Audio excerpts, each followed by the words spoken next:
मेरे प्यारे दोस्तों, ज्ञान के सागर में आपका स्वागत है। दोस्तों, हम और आप अपने जीवन में सबसे ज्यादा जिस चीज का प्रयोग करते हैं वो है घड़ी। क्योंकि हमें समय का और समय देखने का बहुत बड़ा इंतजार रहता है।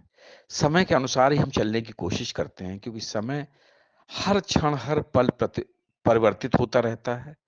और हमारे जीवन की जो दिनचर्या होती है वो समय के अनुसार ही तय होती है। कितने बजे उठना है, कितने बजे सोना है, कितने बजे अपने काम पर जाना है, कितने बजे क्या करना है, ये सब कुछ समय तय करता है। और समय को मापने की इंस्ट्रूमेंट होता है, वो होता है घड़ी। घड़ी पे आपने ध्यान दिया होगा, घड़ी में 12 अंक होते हैं।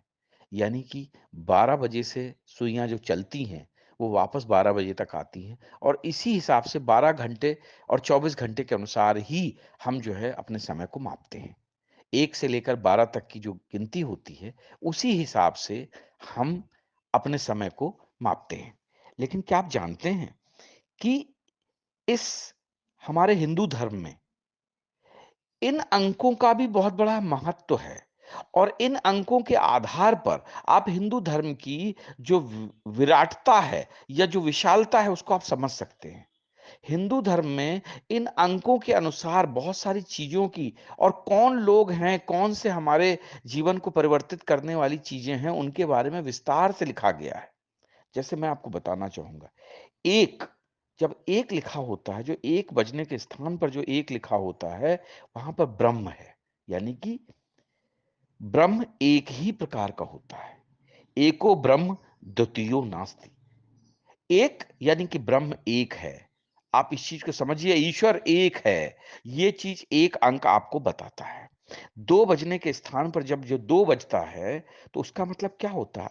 उसका मतलब है अश्विनों, यानी कि अश्विनी कुमार जो हैं, वो 2 हैं, नासत्य और त्रस्त।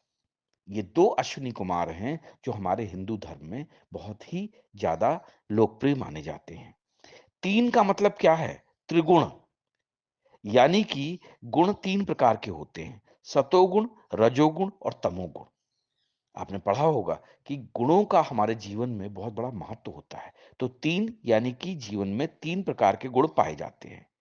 4 का मतलब होता है चतुर्वेद। यानी कि वेद 4 प्रकार के होते हैं, ऋग्वेद, यजुर्वेद, सामवेद और अथर्ववेद। देखिए, घड़ियों के भी जो अंक हैं, उनका भी बहुत बड़ा महत्व है। हिंदू धर्म में इन सारी चीजों की बड़ी अच्छी तरीके से व्याख्या की गई है। 5 5 का मतलब होता है पंच प्राण। यानी कि प्राण जो होते हैं वो 5 प्रकार के होते हैं, अपान, समान, प्राण, उदान और व्यान। ये 5 प्रकार के प्राण होते हैं जिनके जरिए मनुष्य अपना जीवन व्यतीत करता है। 6 का मतलब क्या होता है? 6 की जो गिनती होती है, उसका मतलब होता है षड्सा। यानी कि 6 प्रकार के रस हमारे जीवन में होते हैं, मधुर, अमल, लवण, कटु, तिक्त और कसाय। आप देखते हो ना, बड़ा कसैला सा स्वाद है या जो मतलब बड़ा तीखा स्वाद है। ये 6 प्रकार के रस होते हैं जो हमारे जीवन को जो चलाते हैं, जिसमें हमारा जीवन जो है स्वाद लेता है। 7 का मतलब ये होता है सप्तऋषि। जो सप्तऋषि होते हैं वो 7 होते हैं, कश्यप ऋषि, अत्रि ऋषि, भारद्वाज ऋषि, विश्वामित्र ऋषि, गौतम ऋषि, जमदग्नि ऋषि और वशिष्ठ ऋषि। इन 7 ऋषियों का हमारे जीवन में बहुत बड़ा महत्व है, हमारे हिंदू धर्म में बहुत बड़ा महत्व है। अगर आप देखें, सप्तर्षि जो हैं तारे के रूप में भी हमारे जो तारामंडल है उसमें विद्यमान है। 8 बजने का मतलब यानी कि अष्ट सिद्धियां होती हैं हमारे जीवन में। हिंदू धर्म में अष्ट सिद्धियों का बहुत बड़ा महत्व है। अणिमा, महिमा, लघिमा, गरिमा, प्राप्ति, प्राकाम्य, ईशित्व और वशिष्ठ। ये 8 प्रकार की जो सिद्धियां होती हैं, जिनको पाने के लिए इंसान अपना पूरा जीवन व्यतीत कर देता है और जिसको ये सिद्धियां मिल जाती हैं, वो अमर हो जाता है, वो ईश्वर के चरणों में स्थान प्राप्त करता है। 9 का मतलब होता है नव द्रव्याणी।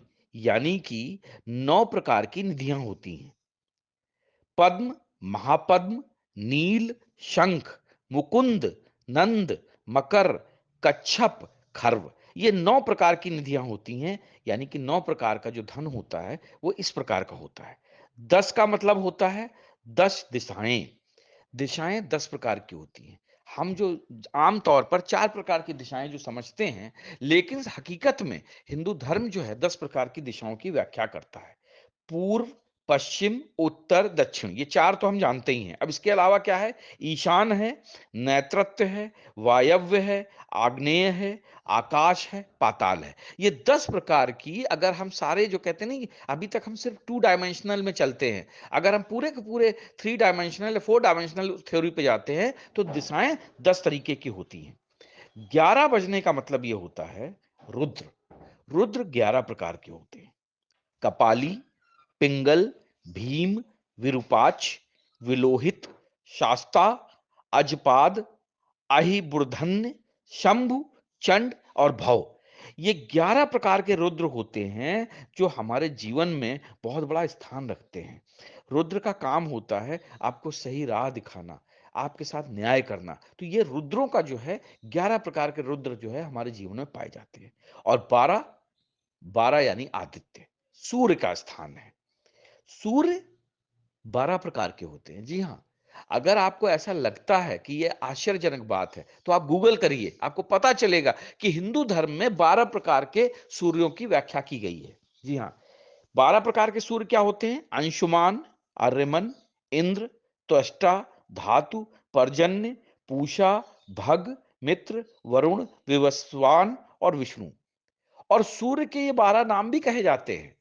तो आप समझिए, हमारी जो घड़ी है, वो घड़ी हमारे इस प्रकार के जो इष्ट होते हैं, जो हमारे जीवन को संचालित करने वाले द्रव्य हैं या हमारे जीवन को संचालित करने वाले जो रस हैं, ये जो हमारे प्राण हैं, इन सबके साथ ही इस घड़ी की संरचना जुड़ी हुई है। तो दोस्तों इन 12 अंकों की घड़ी की जो व्यवस्था है उसको समझिए कि किस तरह से हमारे जो पूर्वज थे, उन्होंने इन घड़ियों के अंकों को व्यवस्थित किया, उसको समझा और किस तरीके से इन अंकों के आधार पर ही हमारा जीवन जो है चल रहा है।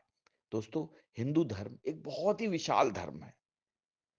इसीलिए इसको सनातन कहा जाता है, जिसका ना आदि है ना अंत है। इसमें हर चीज की व्याख्या की गई है, हर चीज साइंटिफिक है।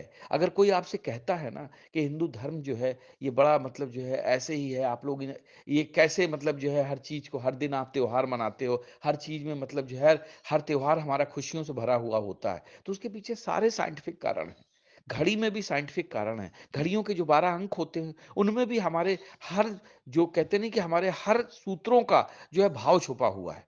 तो दोस्तों इन बातों को समझिए और इन चीज़ों को जब भी अगर आपको लगे तो आप हमें लिखिए, हम आपको सलाह देंगे, आपको बताएँगे अपने वीडियो के माध्यम से। तो प्लीज़ इसको लाइक करें, शेयर करें, सब्सक्राइब करें। जय हिंद, जय भारत।